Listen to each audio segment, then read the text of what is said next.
Quiero empezar, voy a hablar del litigio estratégico y un poco de nuestra experiencia y cómo está la jurisprudencia en Europa. Antes solo les quiero contar un poquito sobre Women's Link Worldwide. Somos una organización de derechos humanos que trabajamos de manera estratégica con los tribunales para avanzar temas de equidad de género. Trabajamos desde dos oficinas, una que está en Bogotá y una que está aquí en Madrid. Y trabajamos 6 líneas de trabajo que las ven aquí, y una de ellas y una de las más grandes es en temas de derechos sexuales y reproductivos. Quiero parar un poquito y explicar por qué trabajamos con los tribunales, por qué dirigimos nuestro trabajo a los jueces y las juezas, porque aquí se está hablando y se ha hablado mucho y muy importante sobre lo que pasa en los parlamentos y lo que hace el gobierno, y nosotras lo que decimos es que por favor no nos olvidemos de la rama judicial.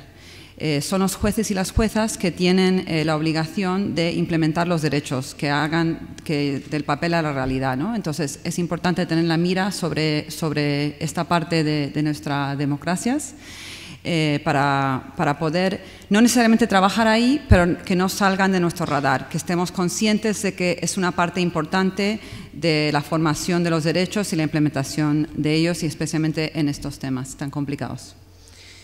Bueno. Entonces voy a pasar a explicar un poco. Nosotros trabajamos, hacemos diferentes cosas, pero una de las cosas que hacemos es el litigio estratégico. Entonces quiero explicar un poco lo que es, lo que nosotros entendemos por litigio estratégico y ofrecerlo como pensamiento de herramienta de trabajo en temas de derechos reproductivos y específicamente en temas de aborto. Un litigio estratégico es un proceso judicial que presenta la posibilidad de proteger derechos. ¿Esto qué quiere decir? Es decir, a través de un litigio, a través de llevar un caso, que no solamente estás mirando a las partes que están en el caso, pero estás quizás mirando más allá de esas personas, aunque obviamente si eres abogado o abogada, pues tus clientes y sus intereses son los que tienen que primar. Pero con el derecho también se puede hacer cosas diferentes, como puede ser cambiar leyes, buscar la implementación o mejor implementación de leyes. Y muy importante en este contexto, el litigio puede servir para monitorear, exigir derechos que ya existen, ¿no? Para obligar a las personas que tienen que estar haciendo ciertas cosas a que las hagan. También es una manera de generar un debate público sobre un tema. Es decir, cuando se hace un litigio, eso puede servir para sacar un tema a la luz. Como bien vemos en nuestra sociedad cada vez más, lo que pasa en los tribunales es de interés en las noticias. Todo el mundo quiere saber qué está pasando en el Supremo, en lo Constitucional. Los temas que se judicializan son interesantes, entonces es una manera también de generar un debate público. Y también presenta la oportunidad de introducir nuevos argumentos y actores. Una cosa que es importante, se ha hablado mucho a lo largo de la mañana sobre diferentes alianzas y quién habla y no habla sobre este tema. Y a veces cuando se llevan casos, pues da lugar a que diferentes expertos y expertas participan, como puede ser gente en temas de salud pública, los médicos y las médicas que no siempre son aliados obvios en las luchas de los grupos de abogados y de feministas. Entonces es una oportunidad de traer a la luz nuevos argumentos que quizás no se están utilizando en la incidencia que se está haciendo. Y también fortalecer movimientos, es decir, nunca cuando se lleva un caso de litigio estratégico se debe hacer en un vacío, es decir, hay muchas cosas ocurriendo. Ahora voy a explicar un poco la metodología que utilizamos, pero que es muy importante que es una manera de fortalecer movimientos existentes o crear movimientos y a la vez llamar la atención, tanto nacional como internacional, a temas que están ocurriendo en los tribunales. Bueno, desde Women's Link, nosotros cada vez que llevamos un caso o trabajamos en un proyecto, lo hacemos desde 3 diferentes estrategias. Y creo que es importante porque hemos estado hablando mucho del tema de alianzas, entonces voy a explicar un poquito lo que queremos decir con trabajar alianzas. Y aquí hacemos 2 cosas. Una es, siempre hacemos un mapeo, y por eso yo hice la pregunta esta mañana a Católicas de quién está monitoreando qué pasa con la oposición. Siempre es una parte de lo que hay que mirar. No por reaccionar o no reaccionar, pero hay que saber lo que está pasando. Entonces después se puede tomar una decisión educada sobre cuáles son las acciones y cómo te están impactando. Y también en las alianzas nosotros hablamos mucho de la importancia de mirar quién más puede estar participando en estos temas. También esta mañana se ha hablado mucho sobre que si la izquierda, la derecha.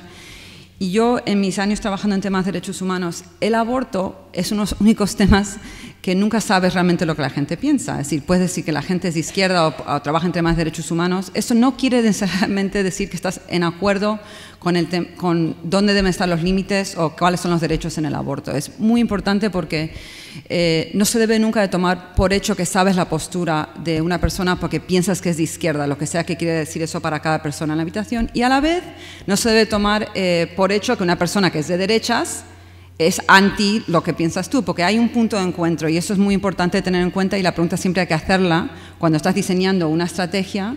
Tienes que saber dónde está realmente la persona y la única manera de hacerlo es hacer la pregunta. Entonces nosotros hacemos mapeos y nos reunimos con personas como comisiones de derechos humanos y quizás organizaciones que generalmente no miramos para ver si pueden participar en nuestros esfuerzos en estos temas, ¿no? Luego también todo lo que hacemos lo hacemos con una estrategia de comunicaciones.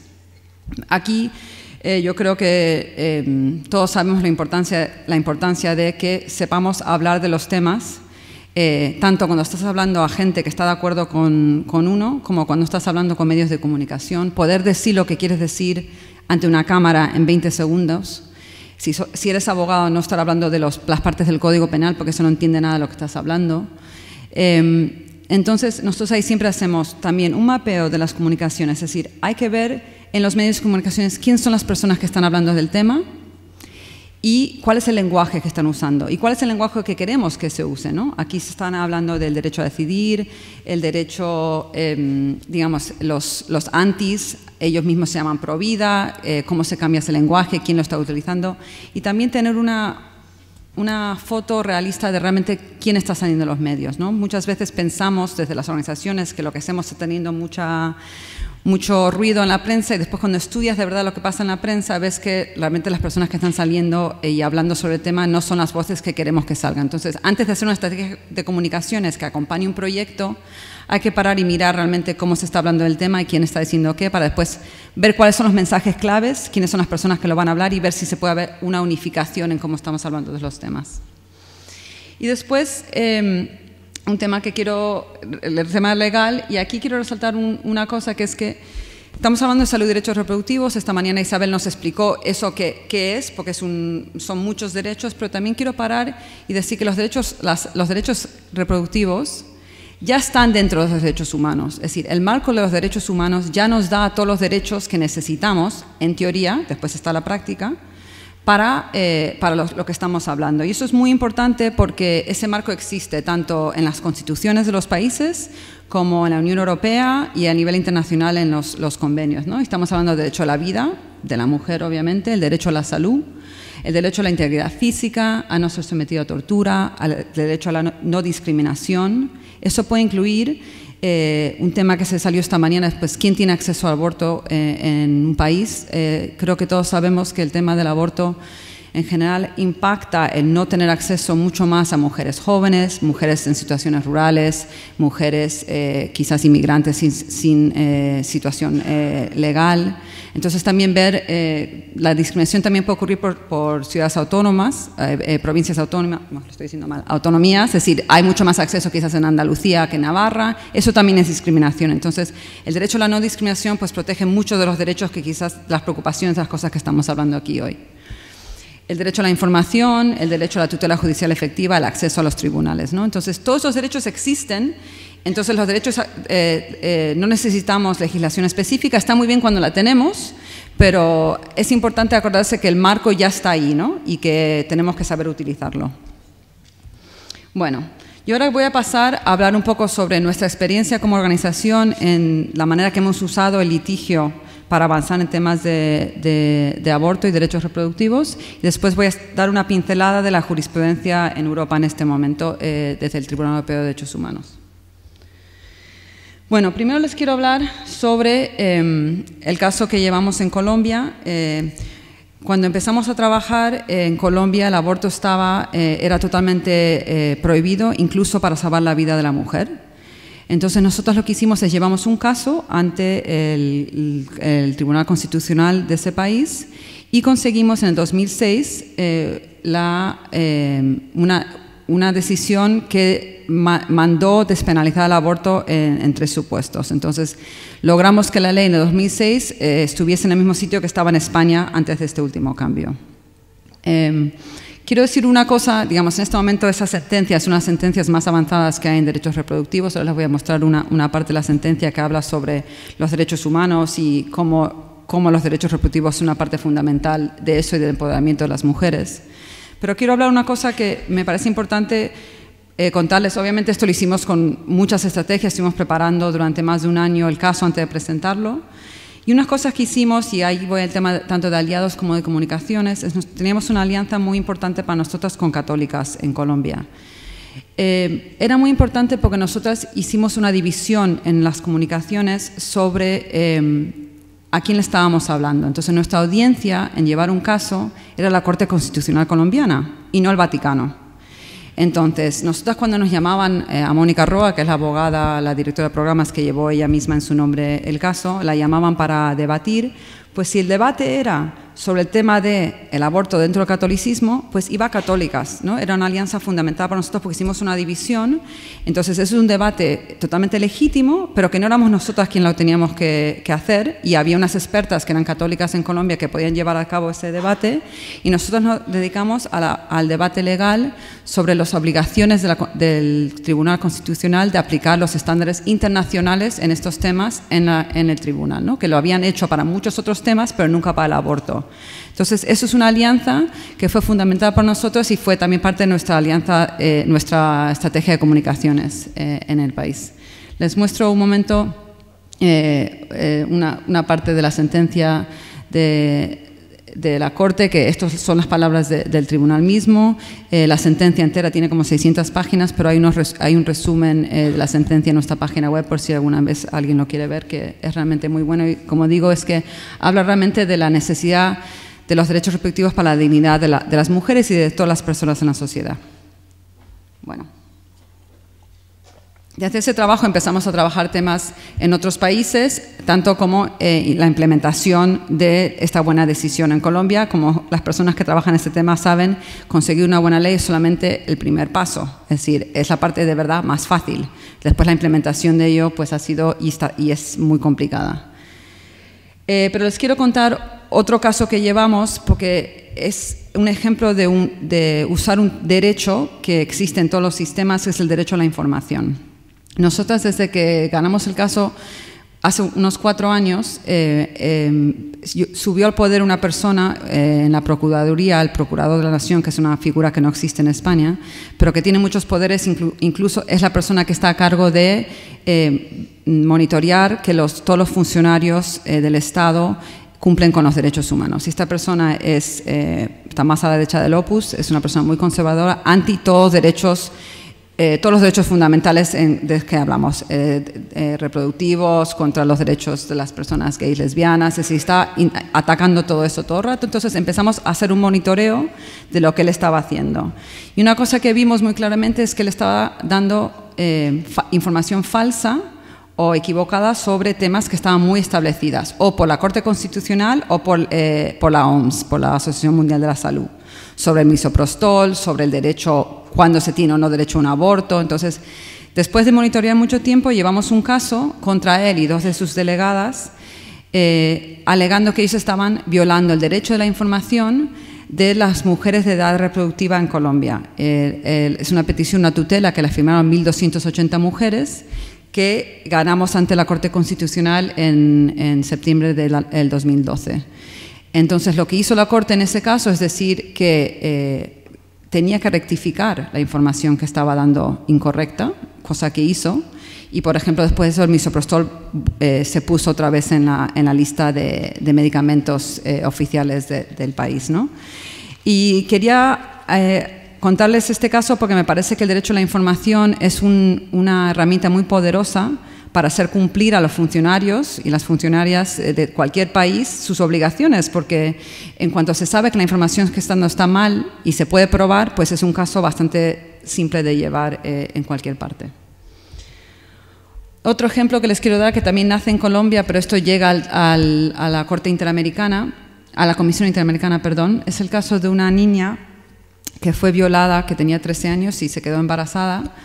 Y ocurrió que estaba en Cúcuta, en un departamento de Colombia, y no logró acceder al aborto legal, aunque ella fue y registró la violación con fiscalía, hizo todo lo que tenía que hacer, pero por temas de objeción de conciencia, que es un tema que hemos estado trabajando mucho y habíamos mirado mucho la experiencia en España en esto, no consiguió el aborto. De hecho, llevó el embarazo a término y después lo dio en adopción. Durante todo este proceso, la niña que tenía 13 años se intentó suicidar en 3 diferentes ocasiones. El caso realmente es muy terrible. Y aparte, después de todo, la familia del agresor original empezó a amenazar a ella y a su madre y hubo actos de violencia contra las dos. Entonces, nosotras, buscando protección para ella y para su madre, pedimos medidas cautelares, que son como medidas de emergencia ante la Comisión Interamericana, para pedir protección para ellas. Es una estrategia que utilizamos porque no pensamos que la Comisión estaba lista en ese momento de ver directamente un caso de aborto, y al pedir las cautelares, pues tienen que decidir en 10 días, con la cual también es una manera de usar el sistema de manera rápida. Existe una cosa igual en el sistema europeo. Y conseguimos que se le dé la protección y que se hagan unas medidas cautelares diciendo que se tenía que dar protección y se tenía que dar también apoyo psicológico y médico tanto a ella como a la madre. Y es la primera vez que la Comisión da medidas cautelares en un caso relacionado con el aborto, ¿no? Que es una estrategia un poquito diferente. Luego, usando las mismas medidas, llevamos un caso de Nicaragua, el caso de Amalia, que no es un hombre, que es una mujer que tenía 27 años y estaba embarazada, tenía una niña de 10 años y estaba embarazada y tenía cáncer. En Nicaragua había cambiado la ley unos años anteriores y se había quitado la excepción del aborto terapéutico, el aborto para salvar la vida de la mujer. Entonces no le querían practicar el aborto en el hospital, entonces nosotros en coordinación con organizaciones en Nicaragua llevamos el caso otra vez pidiendo medidas cautelares y conseguimos que la Comisión Interamericana le diga al Estado de Nicaragua que tenía que darle acceso a el tratamiento que necesitaba. Nicaragua interpretó esto de la manera que quiso, que es que le dio información falsa sobre los peligros y le ofreció la quimioterapia y no el aborto. Pero bueno, se va avanzando en que sí se le obligó a Nicaragua a que le dé, al Estado de Nicaragua que le dé atención médica a la mujer. Otro caso también ante la Comisión, y uso todos esos casos porque creo que son ejemplos realmente de cómo se puede llegar al tema usando diferentes derechos y diferentes estrategias. En Haití, después del terremoto de 2010, Women's Inc., conjuntamente con otras organizaciones, pedimos medidas cautelares para las mujeres que eran víctimas de violencia sexual, que había escalado tremendamente porque habían sido desplazadas las personas después del terremoto y habían subido muchísimo los índices de violencia. Entonces se pidió en las medidas cautelares medidas de protección y mejor luz en los campamentos, y nosotras metimos así como, sin hacer mucho ruido, que diesen anticoncepción de emergencia a las mujeres que habían sido víctimas de violencia sexual. Y nos sorprendió mucho la Comisión porque en las medidas, en la decisión que salió, pues dijo que sí, que había que dar anticoncepción de emergencia a las mujeres. Y después en las audiencias que tuvieron lugar en Washington, la Comisión por sí misma les preguntó a Haití pues cuándo iban a cambiar la ley de aborto en relación a la violencia sexual. Entonces pues ellos mismos lo llevaron al próximo paso, ¿no? Como un ejemplo de también cómo mirar las diferentes oportunidades que puedan surgir. Bueno, estas son algunas de las experiencias de nuestro trabajo. Quiero hablar brevemente de cómo están las decisiones que han salido del Tribunal Europeo de Derechos Humanos en temas de aborto. Vale. Rápidamente, todas estas decisiones están en nuestro observatorio, donde pueden ver resúmenes de las sentencias que están escritas para personas que no han estudiado Derecho. Entonces, hay un par de decisiones muy importantes que son vinculantes para España, que también me parece muy importante. En el 2007, el tribunal condenó a Polonia en el caso de Tisak. Es el caso de una mujer que estaba perdiendo la vista y era su tercer embarazo.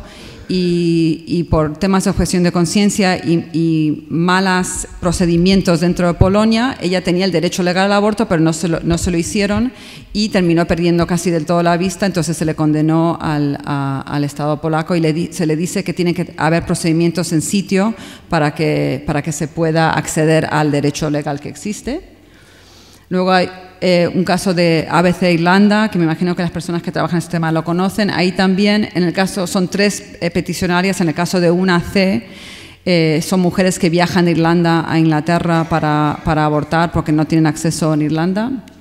Pues ahí también se condenó en relación a una de las mujeres que tenía peligro a su salud y necesitaba un aborto. Otra vez Polonia, hay varios casos contra Polonia, este más reciente de RR. Este es un caso de una niña, perdón, una mujer que tenía una malformación severa y no se le dio acceso a los exámenes genéticos que ella necesitaba a tiempo para que aborte, y también se le condenó, incluyendo por tortura, al Estado en Polonia en este caso, y otra vez haciendo hincapié en que si existe la objeción de conciencia, tiene que haber un marco legal claro de cómo se está ejerciendo la objeción de conciencia. Y después, muy recientemente, hay otro caso contra Polonia, y este es un caso de una niña de 14 años que fue violada, y cuando fue a intentar acceder al aborto con su madre, la médica le dijo que no abortase, que se casase, que ella la adoptaba. A la de 14 años, al no nacido, bueno, el caso realmente es terrible. Al final sí consiguió el aborto, pero después llevó el caso porque había llevado un proceso penal contra los médicos que no funcionó, y logró llevar el caso ante el Tribunal de Derechos Humanos, y también condenaron por temas de tortura. Aquí, en todos estos casos, muy importante que es la implementación de un derecho que existe, que es un tema que creo que es muy importante que se mire en España, no solamente si hay un cambio de ley, pero también cómo está funcionando la ley que tenemos, ¿no? ¿Dónde está el acceso? ¿Dónde está la discriminación? Les dejo con una idea sobre el no retroceder en derechos adquiridos, que es un poco la amenaza que estamos viendo aquí, y sería una estrategia para pensar en los tribunales, que es que los derechos adquiridos no pueden retroceder, y creo que es un argumento que podríamos intentar si ocurre un cambio en la ley en España. Muchísimas gracias.